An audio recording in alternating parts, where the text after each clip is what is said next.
इयत्ता 9वी पाठ 11वा प्रकाशाचे परावर्तन या पाठाचा स्वाध्याय आज आपण पाहूया. पहिला प्रश्न आहे, खालील प्रश्नांची उत्तरे लिहा. अ. सपाट आरसा, अंतर्गोल आरसा, बहिर्गोल आरसा यातील फरक, प्रतिमेचे स्वरूप व आकार यांच्या आधारे लिहा. सपाट आरशामध्ये प्रतिमा आभासी आणि सुलटी असते, आकार वस्तू एवढी. अंतर्गोल आरशामध्ये प्रतिमा वस्तूच्या स्थानानुसार वास्तव, आभासी, उलटी अथवा सुलटी. आकार वस्तूच्या आकाराएवढा अथवा त्यापेक्षा मोठा अथवा त्यापेक्षा लहान असतो. बहिर्गोल आरशामध्ये प्रतिमा आभासी, सुलटी आणि आकार वस्तूपेक्षा लहान असतो. अंतर्वक्र आरशांच्या संदर्भात प्रकाशाच्या स्रोतांच्या वेगवेगळ्या स्थिती सांगा. उत्तर 1. टॉर्च. टॉर्चमध्ये प्रकाशाचा स्रोत आरशाच्या नाभीपाशी ठेवलेला असतो. 2. Projector lamp. प्रोजेक्टर लॅम्पमध्ये प्रकाशाचा स्रोत आरशाच्या वक्रता मध्यावर ठेवलेला असतो. 3. Flood light.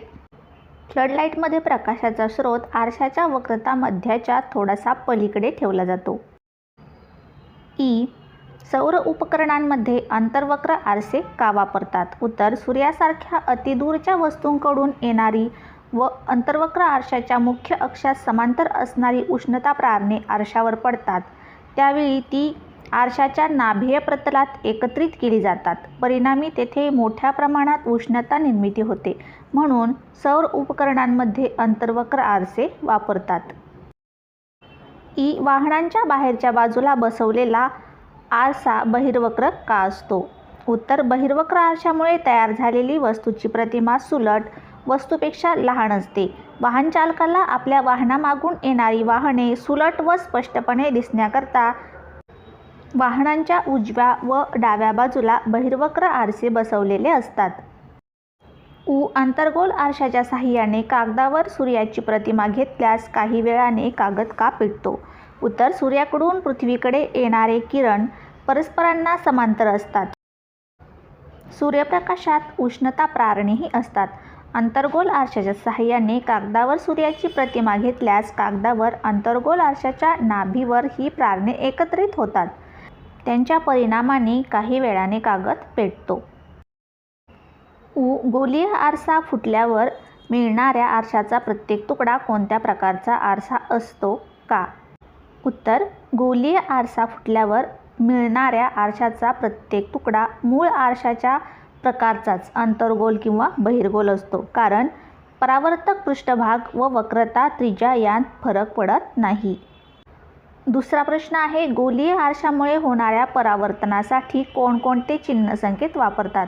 उत्तर नवीन कार्टेशियन चिन्ह संकेतानुसार आरशाचा ध्रुव P आरंभ बिंदू मांडतात आणि मुख्य अक्ष हा संदर्भ चौकटीचा X अक्ष घेतात. 1. मुख्य अक्षाला समांतर असणारी सर्व अंतरे आरशाच्या ध्रुवापासून मोजतात. 2. आरंभ बिंदूच्या उजवीकडे मोजलेली सर्व अंतरे धन मानतात, तर डावीकडे मोजलेली सर्व अंतरे ऋण मानतात. 3. मुख्य अक्षाला लंब आणि वरच्या दिशेला मोजलेली अंतरे म्हणजेच ऊर्ध्व अंतरे धन मानतात. 4. मुख्य अक्षाला लंब आणि खालच्या दिशेला मोजलेली म्हणजेच अधो अंतरे ऋण मानतात. 5. अंतर्वक्र आरशाचे नाभीय अंतर ऋण असते, तर बहिर्वक्र आरशाचे नाभीय अंतर धन असते. 3. अंतर्गोल आरशामुळे मिळणाऱ्या प्रतिमांच्या सारांशावरून म्हणजेच जी आपल्याला सारणी दिली आहे त्या सारणीवरून त्यांच्या किरणाकृती तयार करा. सारणीप्रमाणे आपण आकृत्या काढलेल्या आहेत. वस्तू अनंत अंतरावर असताना याप्रमाणे आकृती येईल आणि प्रतिमा आरशाच्या मुख्य नाभीवर तयार होते. ती वास्तव, उलट व वस्तूपेक्षा खूप लहान असते. नंतर पुढची आकृती आहे आपली. वस्तू अनंत अंतर व वक्रता केंद्र यांच्या दरम्यान असताना अशा प्रकारे आकृती येईल आणि प्रतिमा मुख्य नाभी व वक्रता केंद्र यांच्या दरम्यान तयार होते. ती वास्तव, उलट व वस्तूपेक्षा लहान असते. पुढची आकृती वस्तू वक्रता केंद्रावर असताना अशा प्रकारे आकृती येईल आणि प्रतिमा वक्रता केंद्रावर तयार होते. वास्तव, उलट व वस्तू एवढी असते.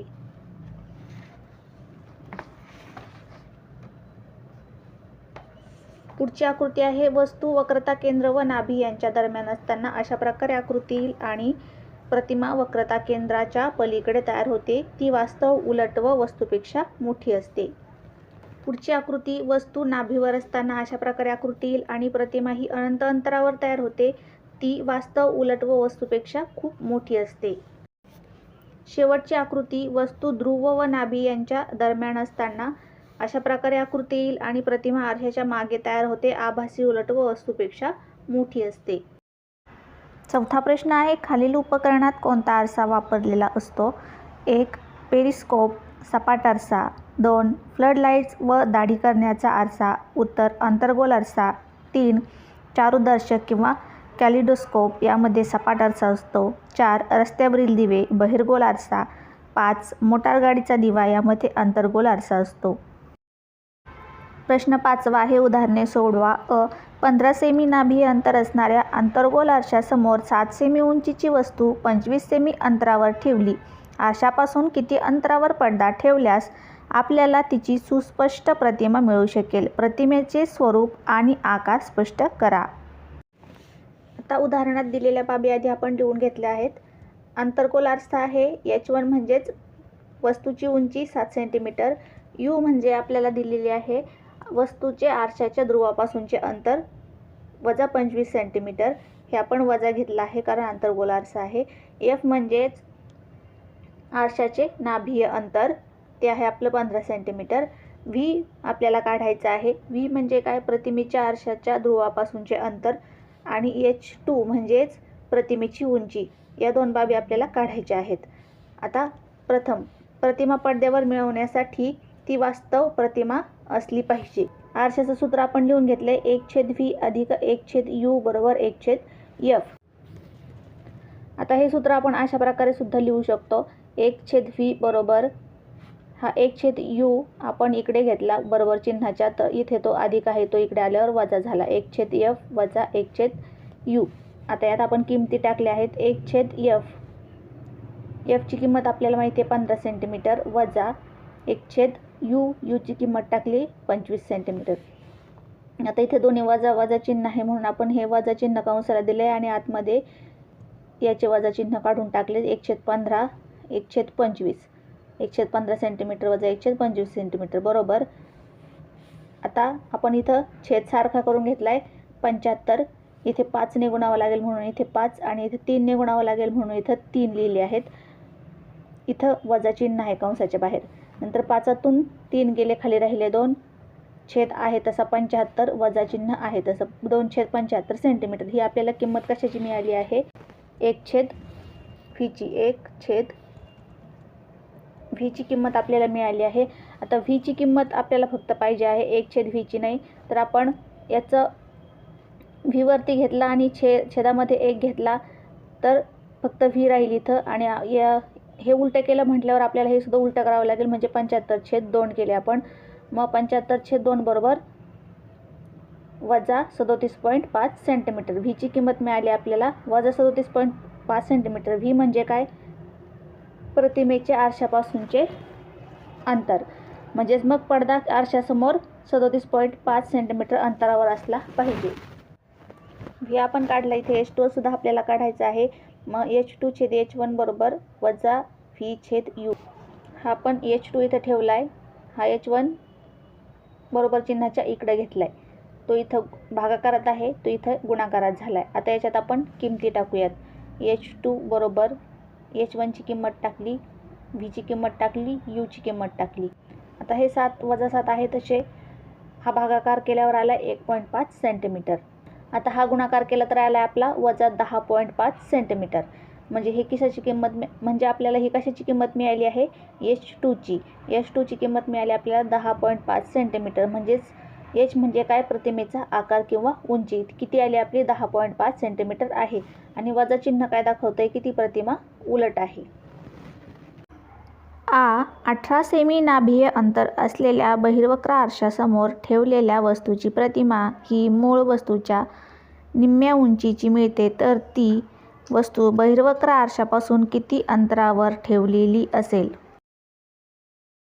उदाहरणात दिलेल्या बाबी आपण लिहून घेतल्या आहेत. बहिर्वक्र आरसा आहे, F दिलाय 18 सेंटीमीटर. H2 बरोबर H1/2 हे का लिहिलंय आपण? कारण प्रतिमेची उंची आपल्याला वस्तूच्या उंचीपेक्षा निम्मी सांगितले म्हणून आपण H2 बरोबर H1/2 2 असं लिहिलंय. U आपल्याला काढायचा आहे. आता आपण विचलनाचं सूत्र लिहिलंय h2/h1 बरोबर वजा v/u. आता 1/2 आपण लिहिलंय कारण h2/h1 बरोबर 1/2 कारण ती प्रतिमा निम्मी आहे म्हणून. मग हे आपण आहे तसं घेतलंय. आता हा v इथेच ठेवला, हा u आपण इकडे भागाकारातला इकडे आणला तर इकडे गुणाकारात होईल म्हणजे u/2 म्हणजे v बरोबर आपलं आले वजा u/2. आता 1/v अधिक 1/u बरोबर 1/f हे सूत्र आपल्याला माहिती आहे. आता या सूत्रात या v ची किंमत आहे ही किंमत टाकणार आहोत आपण. v ची 1/u वजा u/2. v ची किंमत काय आहे इथं आपल्याला मिळाली आहे वजा u/2.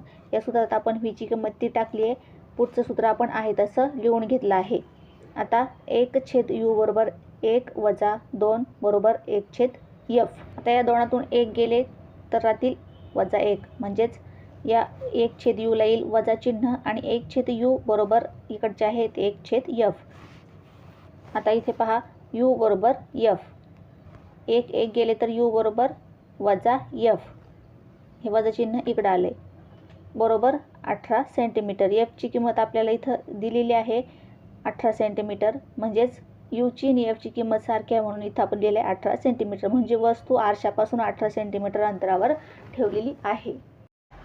पुढचं उदाहरण 10 सेंटीमीटर लांबीची काठी 10 सेंटीमीटर नाभीय अंतर असलेल्या अंतर्वक्र आरशाच्या मुख्य अक्षावर ध्रुवापासून 20 सेंटीमीटर अंतरावर ठेवली आहे तर अंतर्वक्र आरशाद्वारे मिळणारी प्रतिमा किती लांबीची असेल?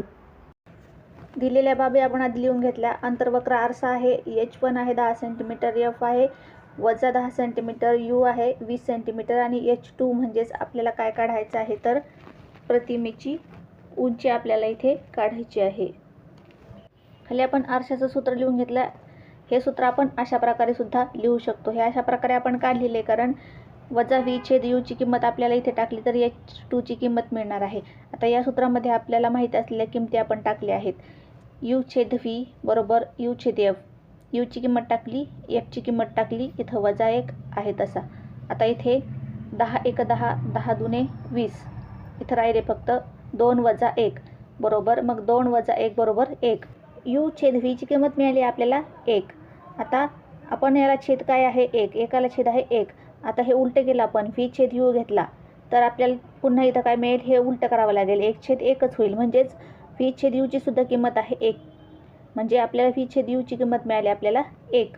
आता आपण पुढं विचलनाचं सूत्र लिहिलंय h2/h1 बरोबर वजा v/u.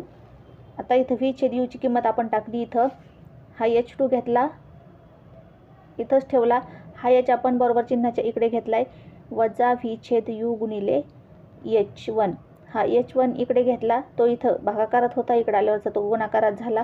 आता वजा 1 याची किंमत टाकली आपण इथे वजा 1 गुणिले हा h1 बरोबर वजा 1 गुणिले h1 ची किंमत सुद्धा आपल्याला माहिती आहे उदाहरणात दिली आहे 10 सेंटीमीटर म्हणून इथे दिले 10 सेंटीमीटर आणि मग वजा 1 गुणिले 10 बरोबर वजा 10 सेंटीमीटर म्हणजे प्रतिमेची लांबी किती आली आपली 10 सेंटीमीटर.